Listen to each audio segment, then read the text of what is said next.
Bon, alors il y a autre chose qui est très pratique avec Anki, c'est qu'on n'est pas obligé de faire soi-même les cartes. Il y a des gens qui ont déjà fait des paquets assez bien fichus. Euh, donc il faut voir, il y a un intérêt pour l'apprentissage à faire soi-même ses cartes, hein, comme faire soi-même ses fiches de révision, mais aussi parfois ça peut être pratique d'aller voir d'autres choses. Donc ce que je vais vous montrer tout de suite, on peut aller voir dans Partage. Et ça va nous proposer tout de suite quelques, voilà, quelques sujets. Et on voit qu'il y a beaucoup de choses. C'est souvent en anglais, pas forcément. Voilà, anatomie, tête et tronc. Bon, ça ne me parle pas trop. On voit qu'il y a des notes. Il y a aussi, ils sont de taille très variable. Là, il y a 16 000 cartes qui ont été faites. Bon, visiblement, il y a une bonne raison pour laquelle c'est un des plus appréciés. On peut aller voir. Donc, qu'est-ce qu'on fait? Alors ça, je sais pas, par exemple, pourquoi c'est dans Anatomie, mais c'est pas grave. Ah oui, d'accord. C'est juste sur le nom. Euh, on peut aller voir Gross Anatomy, ça va être rigolo. Et voilà, et en fait, on a un petit extrait du contenu. Il y a des personnes qui ont dit oui, j'aime bien, merci. Voilà. Qu'est-ce qu'on fait si on a envie de regarder ça? Alors, on va voir juste voilà, des images. Ça peut être pratique. Alors ça, c'est sur le yoga.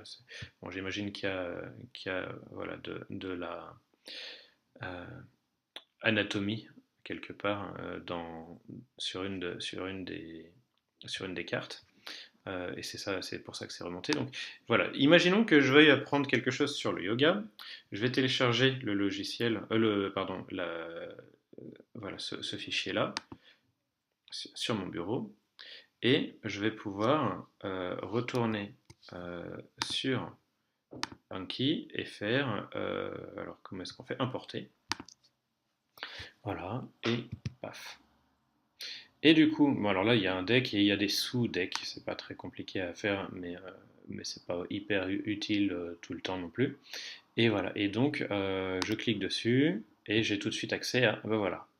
Bon, j'ai aucune idée de ce que c'est que la question derrière, ça doit être,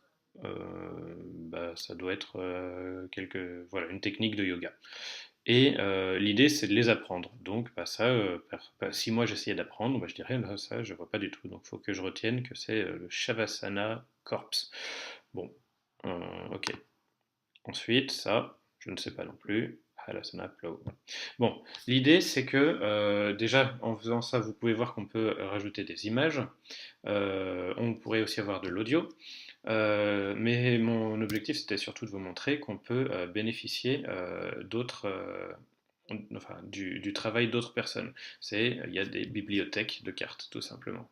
Donc si on y retourne, hop, on voit qu'il y a vraiment pour apprendre plein de choses, en anglais comme c'est souvent assez utile.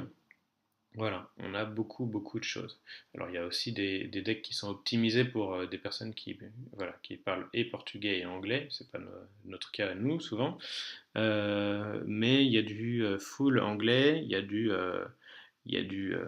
si je fais une recherche avec français, bon, ça cesse. Voilà, les 5000 mots utilisés en français le plus souvent. Bon. Euh, et voilà, moi je pense que le plus simple c'est surtout d'utiliser le moteur de recherche. Mais voilà, il y a de quoi faire avec ça, il y a des gens qui ont fait des très beaux decks. Euh, voilà, donc dans la prochaine vidéo, je vais vous montrer maintenant ce que moi j'ai fait comme, pour mon apprentissage.